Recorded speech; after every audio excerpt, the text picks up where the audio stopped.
ආයුබෝවන්. ඔන්න දුවේ පුතේ මා පොරොන්දු පරිදි ගණිත පාඩම් මාලාව 8 ශ්‍රේණියේ දරුවන්ට අද දින සිට දෙවෙනි වාරයේ වැඩ සමගි පිළිවෙලින් පාඩම් පෙළපොතට අදාළව ක්‍රියාකාරකම් සහිතව ඔබ වෙත ඉදිරිපත් කරන්න සූදානම්. අද 8 වෙනි ශ්‍රේණියේ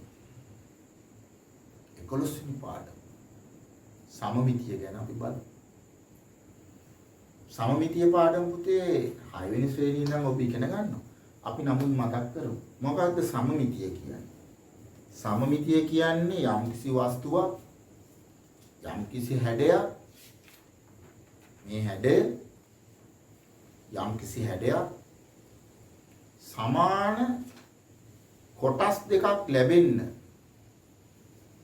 මේ විදියට නවන්න පුළුවන් නම් එක මතයක වැටෙන්න යම්කිසි රූපයක් හැඩයක් වස්තුවක් සමාන කොටස් දෙකකට නැත්නම් සමාන භාග දෙකකට මේ විදියට එක මතයක වැටෙන්න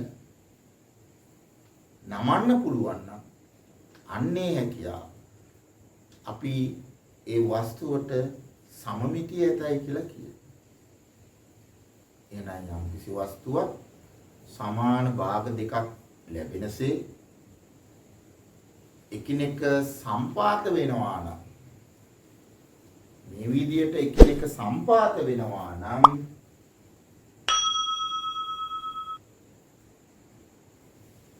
එම වස්තුව සමමිතිය ඇතයි කියන්නේ.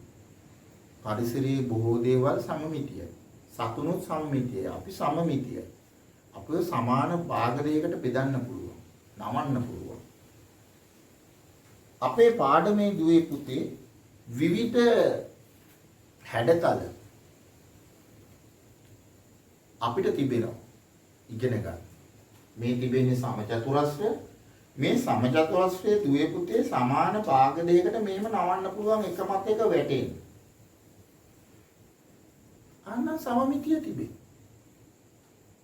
නවන්න ඕන. එතකොට යම් කිසි හැඩයක් සමාන භාග දෙකකට නමන මෙන්න මේ රේඛාව අක්ෂයට කියනවා නැමුම් අක්ෂය. නැමුම් රේඛාව. මේක නැමුම් රේඛාව. අන්න ඒ නිසා මේ සමාන භාග දෙකකට බෙදෙන මෙන්න මේ අක්ෂයට අපි කියනවා අපේ පාඩමේදී සමමිති අක්ෂය. දැන් දුවේ පුතේ සෑම වස්තුවක්ම සමාන භාග දෙකකට බෙදෙන්නේ නැහැ. පරිසරයේ තියෙන අපි ශාක පත්‍ර ගත්තොත් ශාක පත්‍ර බොහොමයක් මේ සමාන භාග දෙකකට බෙදෙනවා. නේද? බෝ ශාකයේ පත්‍රය ගත්තොත් සමාන භාග දෙකකට බෙදෙනවා. සමමිතියක් තිබෙනවා. හැබැයි සමාන භාග දෙකක් ලැබෙන නිසා සමමිතියක් තියෙනවා කියනවා. මෙයා තමයි සමමිති අක්ෂය. මැදන ආරටිය මේකෙ වෙන්නේ. හැබැයි ඇතැම් ශාක පත්‍රවල සමාන භාග දෙකකට බෙදන්න බෑ. දිගෝනියා වගේ ශාක පත්‍ර සමාන භාග දෙකකට නවන්න බෑ. කොහොඹ ශාක පත්‍රයේ පත්‍රිකාවක් සමාන භාග දෙකකට බෙදන්න බෑ. අසම්මිතික පත්‍ර තියෙනවා. මීවන ශාකවල පත්‍ර අසම්මිතික. බුලත් කොළ සම්මිතිකයි නේද? ඒ වගේම අපි භාවිතා කරන අක්ෂර බොහොමයක් සමමිතික. මේක සමමිතික අකුරක්. ඉංග්‍රීසි අකුරු ඇතැම් අකුරු සමාන භාග දෙකකට නවන්න පුළුවන්. සමමිතියක් තිබෙනවා. සමහර වස්තු මේ විදියට දුවේ පුතේ සමාන භාග දෙකකට කොටස් දෙකකට නමන්න පුළුවන් එක අක්ෂයකින් විතරයි. එක අක්ෂයකින් විතරක් නෙවුවම සමාන භාග දෙකක් ලැබෙනවා. එක අක්ෂයකින්. දැන් මේ පත්‍රය මේ අතර දෙකට සමාන භාග දෙකක් ලැබෙන්න එක මතක වැටෙන්න නවන්න බෑ. වෙන කිසිම අක්ෂයක් ඔස්සේ නමන්න බෑ. මෙතනින් විතරයි සමාන භාග දෙකකට නමන්න පුළුවන්. සම්මිතික අක්ෂ එකයි තිබෙන්නේ. සමාන භාග දෙකක් ලැබෙනවා. එහෙනම් එක අක්ෂයක් මගින් පමණක් සමාන කොටස් දෙකකට යම් රූපයක් බෙදන්න පුළුවන් නම් අපි ඒකට කියන්නේ ද්විපාර්ශ්වික සම්මිතිය. ද්වි කියන්නේ දෙකයි. පාර්ශ්ව කියන්නේ පැති. සමාන පැති දෙකක් ලැබෙන්න නමන්න පුළුවන් නම් අපි ඒකට කියනවා ද්විපාර්ශ්වික සම්මිතිය. හැබැයි සමහර හැඩතල තිබෙනවා සමාන භාග දෙකකට. දැන් වෘත්තය ගත්තොත් මෙතනින් දෙකට සමාන භාග දෙකකට බෙදන්න පුළුවන්. මේ පැත්තෙන් සමාන භාග දෙකකට බෙදන්න පුළුවන්. විවිධ අක්ෂ ඔස්සේ විවිධ අරයන් ඔස්සේ සමාන භාග දෙකකට බෙදන්න පුළුවන්. නමන්න පුළුවන්. මේ සමමිතිය ආකාරයට අපි කියනවා අරීය සමමිතිය. ඇතම් ජීවීන් ඉන්නවා අරීය සමමිතිය. පසඟිල්ල, තාරකාමාලුව කියන කෙනා. එයාව සමාන භාග දෙකකට අරයන් කිහිපයක් ඔස්සේ බෙදන්න පුළුවන්. අරීය සමමිතිය. අපේ පාඩමේ තියෙන පුතේ දීපාර්ශ්වික සම්මිතිය ගැන භ්‍රමක සම්මිතිය ගැන අපි ඒ දෙක බලමු. දැන් සම්මිති අක්ෂ කියන එකත් ඉගෙන ගන්න. දැන් බලන්න මෙන්න මේ හැඩතලයේ සමපාද ත්‍රිකෝණයක් ගත්තම මෙයාව සමාන භාග දෙකකට මෙහෙම නවන්න පුළුවන් එක අක්ෂයකින්. එතන එක අක්ෂයක්. ඊළඟට මෙයාව මෙහෙම නවන්නත් පුළුවන් සමාන භාග දෙකකට. දෙකයි. මෙහෙම නවන්නත් පුළුවන්. මෙයාගේ සම්මිතික අක්ෂ තුනක් තිබෙනවා. කවුද? සමපාද ත්‍රිකෝණය. සමපාද ත්‍රිකෝණය මෙතනින් දෙකට බෙදන්න පුළුවන්. මේ අක්ෂය ඔස්සේ දෙකට බෙදන්න පුළුවන්. යම්සි ලක්ෂයක් කරා යන සමාන භාග දෙකක් ලැබෙනවා. සමචතුරස්‍රය ගමු. සමචතුරස්‍රය මේ අතර දෙකට බෙදන්න පුළුවන්. මේ අතර දෙකට බෙදන්න පුළුවන්. මුල්ලෙන් මුල්ලට බෙදන්න පුළුවන්. එහෙනම් සමචතුරස්‍රයක් අපි සැලකුවම දුවේ පුතේ සමාන භාග දෙකකට අක්ෂ 1යි අක්ෂ 2යි අක්ෂ 3යි සම්මිති අක්ෂ 4ක් තියෙනවා. ඇතැම් මේවායේ සමමිති අක්ෂ නැහැ. දැන් බලන්න මේ හැඩතලේ මේකට අපි කියනවා සමාන්තරාශ්‍රය හැඩය. මේක අපි බලමු සමාන භාග දෙකකට නවන්න පුළුවන්ද කියලා. බැ. එක උඩ වැටෙන්නේ නැහැ. මේ අතර නවන්න. එක උඩ වැටෙන්නේ නැහැ. මේ අතර නවන්න. කිසිම අක්ෂයක් ඔස්සේ සමාන පළු දෙකක් ලැබෙන්නේ නැහැ. එහෙනම් මෙයා අසමිතිකයි. සමමිතික අක්ෂ නැහැ. ඒ සමමිතික අක්ෂයක් කියන්නේ සමාන භාග දෙකක් ලැබෙන්න එක මතයක වැටෙන්න නවන්න පුළුවන් වෙනවා. හැබැයි මෙයාගේ එක මතයක වැටුනේ නැතුණාට මේ ත්‍රිකෝණයයි අපි කපලා ගත්තොත් සමාන භාග දෙකක් ලැබෙනවා. සමාන භාග දෙකක් එහෙම ලැබුණට අපි කියන්නේ සමමිතියයි.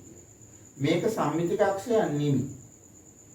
මේක මෙහෙම නැවුවොත් කතුරෙන් කපලා මේක මේ උඩින් තියන්න පුළුවන්. වර්ගඵල සමානයි. හැබැයි සමමිතියක් නැහැ. එහෙනම් මතක තියාගන්න මෙයා තමයි ඔබ ඉගෙන ගන්න හැඩතල වලින් සමාන්තර ආශ්‍රය සම්මිතික අක්ෂ නැත බිඳුව. මෙයාගේ සම්මිතික අක්ෂ නැහැ. හැබැයි අපි ගත්තොත් ඒ හැඩය ටිකක් ආසන්න හැඩයක්. පැති හතරම දිගින් සමානයි. පැති හතරම දිගින් සමාන මෙයාට අපි කියනවා රොම්බසේ කියලා. රොම්බසේ නම් මුල්ලෙන් මුල්ල නැවුවොත් එක මතයක වැටෙනවා. එහෙනම් මෙයාගේ සමමිතික අක්ෂ දෙකක් තිබෙනවා. හැබැයි මෙයාව මේ අතර නවන්න බෑ. මේ අතර නවල එක මතයක වැටෙන්නේ නැහැ. සම්මිතික අක්ෂ දෙකයි. සමචතුරස්‍රයව සම්මිතික අක්ෂ හතරක්. මෙයාගේ පාද හතර සමානයි. මෙයාගේ පාද හතර සමානයි. මෙයාගේ එක කෝණයක් ඍජු කෝණයක්. මෙයාගේ ශීර්ෂ කෝණය ඍජු කෝණයක් වෙන්නේ නැහැ. එයාට කියන්නේ රොම්බසේ. නැත්නම් මෙයාට කියනවා ඇල සමචතුරස්‍රය. ඇල සමචතුරස්‍රය කියලා කියනවා. මෙයාගේ සම්මිතික අක්ෂ දෙකයි. මෙයාගේ හතරයි. දැන් පැහැදිලි නේද? අපි එහෙනම් දුවේ පුතේ අපි වැඩි කාලයක් අපි යොමු කරනවා ඕගොල්ලන්ගේ පාඩමේ සමමිති අක්ෂ ගැනට අමතරව වැඩි කාලයක් මම යොමු කරනවා බ්‍රමක සමමිතිය කියන එක කියලා දෙන්න. අන්න ඒකට ටිකක් හොඳින් අවධානය යොමු අහගන්න. මොකද අනිත් ඒවා ඔයා ඕගොල්ලෝ 7ේදී 6ේදී මේවා අහලා තිබෙනවා. ඕගොල්ලන්ට ඒවි සමමිතික අක්ෂ ඉතුරු අක්ෂය සම්මිති අක්ෂය මෙහෙම ඇඳලා යම්කිසි රූපයක් දේවි ඉතුරු අර්ධය සම්පූර්ණ කරනවා. ඒ වගේ ඒවා ලේසි. එතකොට මේ දුරට සමාන වෙන්න මේ පැත්තේ දුර යන්න ඕන. මෙතන ඉඳන් මෙතනට තියෙන දුර සමාන වෙන්න ඕන. මෙතන ඉඳන් මෙතනට තිබෙන දුර සමාන වෙන්න ඕන. එතකොට මෙන්න මේ විදියට ඉතුරු අර්ධය සම්පූර්ණ කරන්න පුළුවන් වෙනවා. සම්මිතික අක්ෂ. සම්මිතික අක්ෂ දෙකක් තියෙන අවස්ථාවක පින්තූරයක් එන්නත් පුළුවන්. රූපයක්. මේ විදියට. කොහොමද දැන් මේක ඉතුරු කොටස් සම්පූර්ණ කරන්නේ? මේ සම්මිතික අක්ෂය මේක සම්මිතික අක්ෂය. එහෙනම් හිතින් මේක මෙහෙම නවන්න. මෙහෙම නැවුවම මේ ලක්ෂ කොහෙටද වැටෙන්නේ කියලා බලන්න. එහෙනම් මේ ලක්ෂය එතනමයි නැවුවා. මේ ලක්ෂය මෙතනට එන්න ඕන. එහෙනම් මේ දුරට සමාන වෙන්න මෙතන. මේ ලක්ෂය ඉඳන් මෙතනට තියෙන දුර සමාන වෙන්න ඕන. මේ විදිහට. එහෙනම් මේක මෙහෙම නැවුවම මේ වගේ හැඩයක් එන්නේ. එක අර්ධයක් සම්පූර්ණයි. දැන් මේ පැත්තට නවන්න. එහෙනම් මේ පැත්තට හිතින් නවන්න. එහෙනම් මේ දුරට සමාන වෙන්න මේ පැත්තේ දුර යන්න ඕන. මේ දුරට සමාන වෙන්න මේ පැත්තේ දුර එන්න ඕන. නේද? මෙතන ඉඳන් මෙතනට තියෙන දුර මේ දුරට සමාන වෙන්න ඕන. මේ දුරට සමාන වෙන්න ඕන. දැන් මෙතන ඉඳන් මෙතනට තියෙන දුරම මෙතන ඉඳන් මෙතනට එනවා. ওই විදියට දුවාලා පුතාලා සම්මිතික රූපය සම්පූර්ණ කරන්න දුන්නොත් පුළුවන්. මෙයාගේ සම්මිතික අක්ෂ දෙකයි. එහෙනම් දුවේ පුතේ අපි ඊළඟට යමු බ්‍රමක සම්මිතිය. යම් රූපයක් සම්පූර්ණ වටයක් භ්‍රමණය කරන විට වටයකට අපි කියනවා අංශක වලින් අංශක 360. දැන් මම වටයක් භ්‍රමණය වෙනවා. අංශක 180යි දැන් භ්‍රමණය වුනේ. සම්පූර්ණ වටයක් කියන්නේ අංශක 360. යම් වස්තුවක් යම් කිසි ලක්ෂයක් හරහා භ්‍රමණය කරනකොට මෙහෙම එයාගේ මුල් රූපය සමග එකිනෙක සම්පාත වෙනවා නම් අපි බලමු මේ රූපය ඇඳලා මේ විදිහට මේවා ඉතින් ක්‍රියාකාරකම් නැත්තම් මට කෙලින්ම කියලා දෙන්න පුළුවන් මේක භ්‍රමණය කරන්න පුළුවන් ඕනම ලක්ෂයක් හරහා මම නැගීලින් කියලා කරන්න මේ ලක්ෂය හරහා මම භ්‍රමණය කරනවා මේ ලක්ෂය හරහා භ්‍රමණය කරනවා බලන්න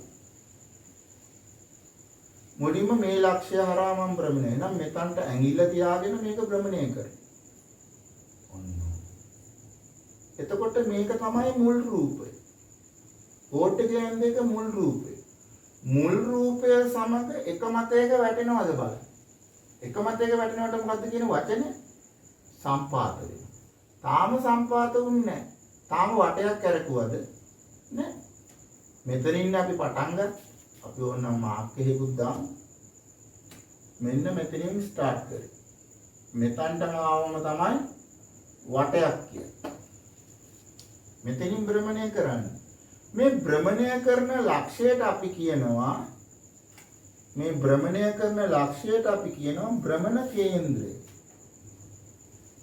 භ්‍රමණ කියන්නේ කරකවන ලක්ෂය භ්‍රමණ කේන්ද්‍රය. එහෙනම් ඕනම වස්තුවක් යම් කිසි ලක්ෂයක් වටේ මේ විදියට භ්‍රමණය කරනවා. මේ විදියට භ්‍රමණය කරාම මුල් රූපය සමග තාම වටයක් කරකෙවුන්නේ. මුල් රූපය සමග ඔන්න සම්පාත වුණා. මෙතනට ආයිත් ආවා. මෙතනට ආයිත් ආවා. එහෙනම් සම්පූර්ණ වටයක් භ්‍රමණය වුණා. අපි ආයිත් කරමු මේ ලක්ෂය. එහෙනම් මේක තමයි භ්‍රමණ කේන්ද්‍රය. අංශක 360 නැත්නම් සම්පූර්ණ වටයක් භ්‍රමණය කරනවා. භ්‍රමණය කරාම මුල් රූපය සමග එක මතයක වැටෙනවා. මේ මෙන්න මේකට තමයි භ්‍රමක සම්මිතිය කියන්නේ. භ්‍රමණය කරවීමෙන් යම් රූපයක් එහි මුල් රූපය සමග සම්පාත වේ නම් එම වස්තුවට භ්‍රමක සමමිතිය ඇතයි කියමු. හැබැයි භ්‍රමණ කේන්ද්‍රය අපි ගමු වෙන තැනක. මේ මැද හරිය. දැන් ආවටක් කරකොම්බල. ඔන්න වටයක් ගියා. ඔන්න වටයක් යනකොට මේක මුල් රූපය මත සම්පාත වෙනවා. ඔන්න වටයක් කරකවනකොට මුල් රූපය මත සම්පාත වෙනවා. එහෙනම් ඕනම වස්තුවක් සමමිතිය තිබුණත් නැතත් ඕනම වස්තුවක් අංශක 360 නැත්නම් එක වටයක් භ්‍රමණය කරනකොට එයාගේ මුල් රූපය සමග සම්පාත වෙනවා. අපි බලමු එහෙනම් මෙන්න මේ රූපය අරගෙන මෙන්න මෙයා මොකද්ද මෙයාට කියන නම මෙයාට අපි කියනවා සමාන්තරාශ්‍රය කියලා. මම ටිකක් ඉක්මනට අඳින්නම් හොඳේ. මෙයාට කියනවා සමාන්තරාශ්‍රය. සමාන්තරාශ්‍රයක ලක්ෂණයක් පුතේ මේ ඉදිරියෙන් ඉන්න පාද සමානයි හොඳේ. මෙයාගේ දිගයි සමානයි. මෙයාගේ දිග වැඩි මෙයාගේ දිග වැඩි. මේ දෙන්න සමානයි. මේ දෙන්න සමානයි. අන්න එහෙම වුණාම තමයි සමාන්තරාශ්‍රය කියන්නේ. එහෙම නැත්නම් අපි කියනවා සම්මුඛ පාද සමාන්තරයි. සම්මුඛ පාද සමාන්තර වූ චතුරස්‍රයක් සමාන්තරාශ්‍රයක් නම් වේ. දැන් මෙයාගේ භ්‍රමක සම්මිතිය ඕගලන්ට පොතේ තිබෙන වගුවක් ඒ මං බෝඩ් එකේ අඳින්නම් වගුව මේ විදියට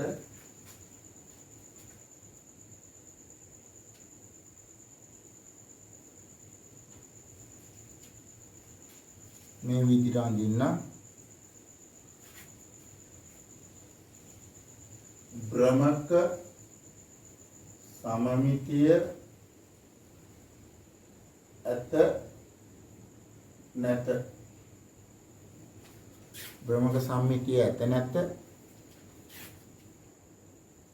භ්‍රමක සම්මිති ගණය භ්‍රමක සමමිති මං ගණය තාම කියලා දුන්නේ නැහැ. මම ලියන්න භ්‍රමක සම්මිතියේ ගණය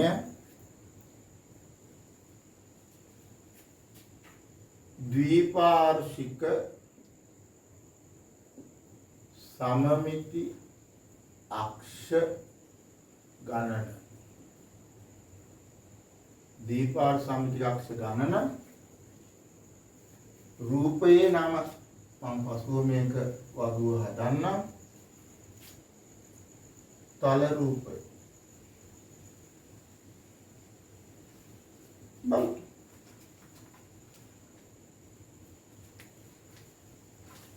මුලින්ම අපි ගමු සමපාද ත්‍රිකෝණය. සමපාද ත්‍රිකෝණය ගමු.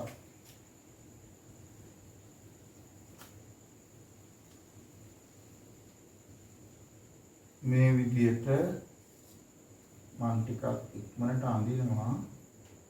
පොඩ්ඩක් එහෙට මෙහෙට උනාට ගණන් ගන්න. දැන් මේක මම භ්‍රමණය කරන්න යනවා. මෙයා සමපාද ත්‍රිකෝණය මේකේ සමමිතික අක්ෂ 3ක් තියෙනවා කියලා කිව්වා. මෙයාව සමාන එහෙනම් පළවෙනි රූපය සමපාද ත්‍රිකෝණය.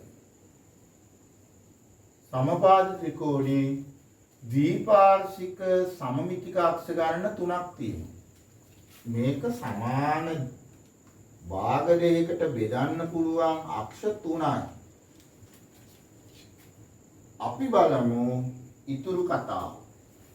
එහෙනම් යම් රූපයක් එයාගේ මුල් රූපය සමග මෙන්න මෙයාගේ භ්‍රමණ කේන්ද්‍රය මම මේ මැද ගන්නවා. එහි මුල් රූපය සමග අංශක 360ක් භ්‍රමණය කරනවා. අපි ස්ටාර්ට් කරන එක මෙතනින් අඳිනවා. නැත්තම් අපිට හොයාගන්න බැහැ. මෙන්න මෙතනින් තමයි අපි ආරම්භ කරන්නේ. ඔන්න මේ මෙතනින් ආරම්භ කරා. මෙතන මම ඊතලයක් දැම්මා. පේනවද? හරි. එහෙනම් මේ තමයි භ්‍රමණ කේන්ද්‍රය. ඔන්න දැන් කරකවමු. සම්පාත වුණාද? නෑ. තාම වටයක් කරකුන්නේ නෑ. ඔන්න දැන් එක වාරයක් සම්පාත වෙනවා. එක වාරක් දැන් සම්පාත වුණා මුල් රූපයේ සමග. මේ ඊතරේ දැන් මෙතන තිබේ. සමපාත ත්‍රිකෝණය. තව කරකවමු. සම්පාත වුණේ නැහැ. මෙන්න දෙපාරක් එකිනෙක සම්පාත වුණා. ඊතරේ දැන් මෙතන තාම වටයක් කරකෙවුන්නේ නැහැ. එහෙනම් මෙයා වටයක් කරකවන විට එයාව තුන් වාරයක් එකිනෙක සමපාත වෙනවා මුල් රූපයේ සමග. එහෙනම් දුවේ පුතේ මේකට කියන්නේ භ්‍රමක සම්මිතිය. එහෙනම් එක වටයක් භ්‍රමණය කරන විට මුල් රූපය සමග එක මත සම්පාත වෙන වාර ගන්නට අපි කියනවා භ්‍රමක සමමිති ගණය. එහෙනම් මෙයාගේ භ්‍රමක සම්මිති ගණය 3යි. එහෙනම් ද්විපාර්ශ්වික සම්මිතික අක්ෂ ගණනක් 3යි. භ්‍රමක සම්මිතික අක්ෂ ගණනක් 3යි. ඉතින් භ්‍රමක සම්මිතියක් එහෙනම් තිබෙනවා. ඇත කියන එකට මම හරියට දානවා. භ්‍රමක සම්මිතියක් තිබෙනවා. අපි ඊළඟට ගමු මෙන්න මේ රූපය.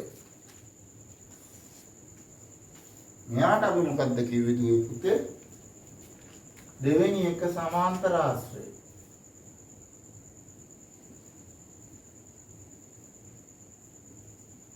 ඔයගොල්ලන්ට මතකද මෙයාව එක මතක වැටෙන්නේ සම්පාත වෙන්නේ නැවුවට සමමිතික අක්ෂ නැහැ කිව්වා. සම්මිතික අක්ෂ බිඳුවයි. දැන් බලමු බ්‍රහ්මක සම්මිතිය. මෙයාව ස්ටාර්ට් කරනවා මම මෙතනින් මාක් එකක් දැම්මා. මෙතනින් ස්ටාර්ට් කරනවා. එතනටම ආවොත් තමයි වටයක් කියන්නේ. අංශක 308ක්. මෙයාගේ මේ සමමිති අක්ෂ නැතු වුණා මෙයාගේ මුල්ලෙන් මුල්ල යා කරාම මේ විදියට භ්‍රමණ කේන්ද්‍රය ගන්න ඕනම තැනක් ගන්න පුළුවන්. හැබැයි මේක මේම සමාන කොටස් දෙකකට බෙදුන් නැතුණා මෙහෙම නැවුම් මුල්ලෙන් මුල්ල නැවුවම් මේ මැද ලක්ෂය භ්‍රමණ කේන්ද්‍රය ලෙස ගත්තොත් අපිට මේ රූපය එයාගේ මුල් රූපයත් එක්ක සම්පාත වන වාර ගණන වැඩි ගාණක් ගන්න. අපි වෙන ලක්ෂයක් ගත්තොත් දුවේ පුතේ භ්‍රමණ කේන්ද්‍රය මෙතන ගත්තොත් මෙයා සම්පාත වෙන්නේ එකයි. ඕනම වස්තුවක් ඕනම හැඩයක් භ්‍රමක සම්මිතිය තිබෙනවා. හැබැයි එතකොට භ්‍රමක සම්මිතියේ ඝණය එන්නේ එක. ඕනම වස්තුවකට එක එනවා එතකොට. ඇතම් වස්තු වල භ්‍රමක සම්මිතියේ ඝණය දෙක එනවා, තුන එනවා, හතර එනවා. එහෙනම් වැඩි වාර ගණනක් ගන්න නම් අපි භ්‍රමණ කේන්ද්‍රය ගන්න ඕනේ. අපි මෙන්න මේ රේඛාවට කියනවා විකර්ණය කියලා. විකර්ණය කියන එක ඡේදන වෙන ලක්ෂය. එහෙම නැත්නම් මුල්ලෙන් මුල්ල යා කරලා කැපෙන තැන තමයි ගන්න ඕනේ. එහෙනම් භ්‍රමණ කේන්ද්‍රය මේ මැද ගත්තොත් මැද ලක්ෂයක් අපිට වැඩිපුර මෙයා මුල් රූපය සමග සම්පාත වෙන වාර ගන්න වැඩිපුර දකින්න ලැබෙනවා. මේ බලන්න. මොන මෙතන ඊතලයේ තිබේ. මෙතන මාක්කයක් වුණ දැන්. ඔයගොල්ලන්ට පේනවා. පේනවනේ? ඔන්න දැන් කරකවනවා. සම්පාතුන්නේ දැන් මෙතන ලක්ෂය. තාම වටයක් කරකෙවුන්නේ නැහැ. මෙන්න තව පාරක් දැන් වට භාගයක් කරකවල. නැහැ සම්පාතුන්නේ. ඔන්න වට භාගේ හරියටම වට භාගේ එනකොට ඔන්න එක වාරයක් සම්පාත වුණා. නේ? දැන් ඊතලයේ මෙතන තියෙන්නේ. දැන් ඊතලයේ මෙතන තාම වටයක් ගියේ නෑ. එකපාරක් සම්පාත වුණා මුල් රූප. එහෙනම් ඔන්න 360 එනකොට මුල් රූපය සමග අනිවාර්යයෙන්ම මෙයා දෙපාරක් සම්පාත වෙනවා. එහෙනම් මෙයාගේ භ්‍රමක සම්මිතියේ ඝණය දෙකයි. භ්‍රමක සම්මිතියක් ඇත. අපි ඊළඟට ගමු රොම්බසේ. මේක මම මකන්න. රොම්බසේ.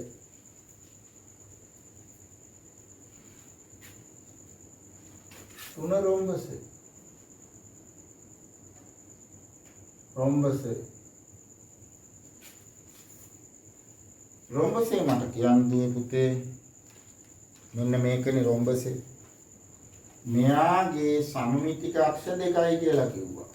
එහෙනම් මෙයාගේ සම්මිතික අක්ෂ දෙකයි. මෙයාගේ බලුම් භ්‍රමක සම්මිතිය. කොහොමද මෙයාගේ මම මේ පැත්තෙන් අඳින්නේ? මෙයාගේ භ්‍රමක සමමිතියේ ඝණය හොයන්නයි යන්නේ. මොකක්ද දුවේ භ්‍රම සමමිතියේ ඝණය කියන්නේ? යම් වස්තුවක් යම් හැඩතලයක් එහි මුල් රූපය සමග එක් වටයක් භ්‍රමණය කරනකොට එකිනෙක සම්පාත වෙන වාර ගන්න. භ්‍රමණ කේන්ද්‍රය මෙතන බලන්න. දැන් මෙතන මම මාක් එකක් දාලා මෙයාව කරකවමු. මෙන්න මැද කේන්ද්‍රය මෙතන ගන්න මම භ්‍රමණ කේන්ද්‍රය. මෙන්න එකපාරක් සම්පාත වුණා. තාම වටයක් කරකෙවුන්නේ නැහැ. ඔයගොල්ලන්ට පුළුවන් මේක කරන්න. පොතේ පැන්සලේ තුඩ තියලා කරකවන්න. එහෙනම් එක වටයක් භ්‍රමණය කරනකොට අංශක 360ක් භ්‍රමණය කරනකොට භ්‍රමක සම්මිතිය දෙපාර සම්පාතය. එහෙනම් භ්‍රමක සම්මිතියේ ගණය 2යි. එහෙනම් දුවේ පුතේ ඕගොල්ලෝ මේ හැඩතල ටික ලියා ගන්න. ඍජුකෝණාශ්‍රය. ඍජුකෝණාශ්‍රය, සමචතුරාශ්‍රය, සවිධි පංචාශ්‍රය, සවිධි ෂඩාශ්‍රය, සවිධි අෂ්ටාශ්‍රය. ඔය ඔක්කොම මම කරන්නේ නැහැ. මම සමචතුරාශ්‍රය විතරක් කරනම් දුවේ පුතේ. ඕගලන්ට ලේසි අනිත් ඒවා සමචතුරාශ්‍රය. එයා විශේෂ අවස්ථාවක්. ඇයි? මෙයාගේ සමමිතික අක්ෂ 4ක්ම තිබෙනවා. එහෙනම් සවිධි පංචාශ්‍රයේ සමිතික අක්ෂ 5යි. සවිධි ෂඩාශ්‍රයේ සමිතික අක්ෂ 6යි. සවිධි අෂ්ටාශ්‍රයේ සමිතික අක්ෂ 8යි. දීපාර්ශ සමිතික අක්ෂ.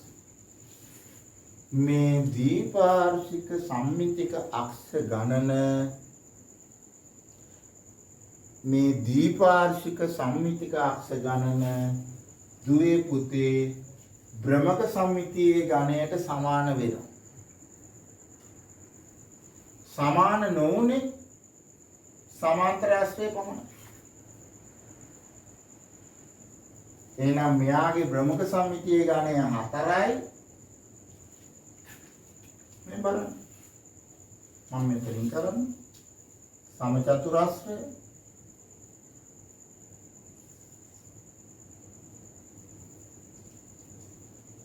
මේක ඝනකම් කාඩ්බෝඩ් එකේ කරා නම් ලේසි. මම කඩදාසියක් කරලා තිබි. මෙතනින් පොඩි මාක් එකක් දාගෙන ඔන්න දැන් භ්‍රමණය කරමු. මේක තමයි භ්‍රමණ කේන්ද්‍රය. වටයක් මෙතනින් පටන් ගන්න. ඔන්න අංශක 90ක් භ්‍රමණය කරා එකපාරක් සම්පාත වුණා. මෙන්න දෙපාරක් සම්පාත වුණා. මෙන්න තුන් පාරක් සම්පාත වුණා. මෙන්න හතරක්. එහෙනම් දුවේ පුතේ මේ පාඩමේ ඕක තමයි වැඩියෙන්ම වැදගත්. භ්‍රමක සමමිති ගණය. දුවේ පුතේ තව විශේෂ කාරණාවක් ඔයගොල්ලෝ මතක තියාගන්න.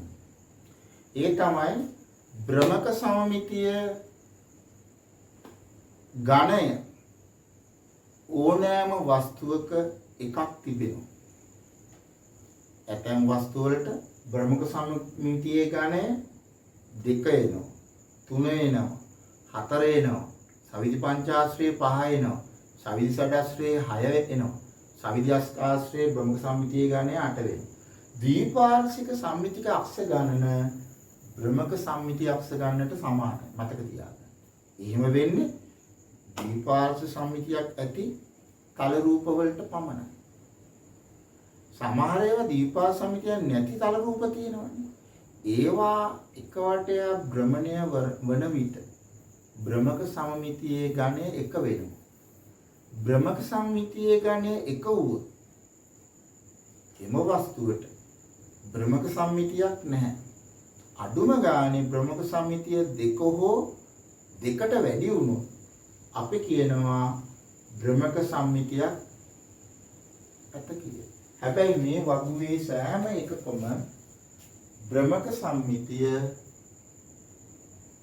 2 හෝ 2ට වඩා වැඩි වුණා. ඒ නිසා මෙතන හැම එකේම භ්‍රමක සම්මිතිය ඇත කියලායි එන්නේ. භ්‍රමක සම්මිතිය 1 වෙන එකක් අපි ගත්තොත් එයාගේ භ්‍රමක සම්මිතියේ ඝණයක වුණොත් අපි එකට කියනවා භ්‍රමක සම්මිතියක් නැහැ කියලා රූපේ වස්තුවට. එහෙනම් මොකද්ද භ්‍රමක සම්මිතිය ඝණය කියන්නේ? යම් රූපයක් එහි මූල රූපයේ සමග අංශක 360ක් භ්‍රමණය කරවීමේදී මූල රූපය සමග එකිනෙක සම්පාත වෙන වාර ගන්න තමයි භ්‍රමක සම්මිතියේ ඝණය.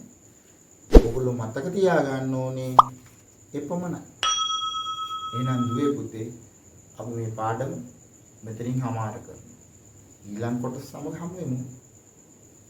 ආයිබෝවන්.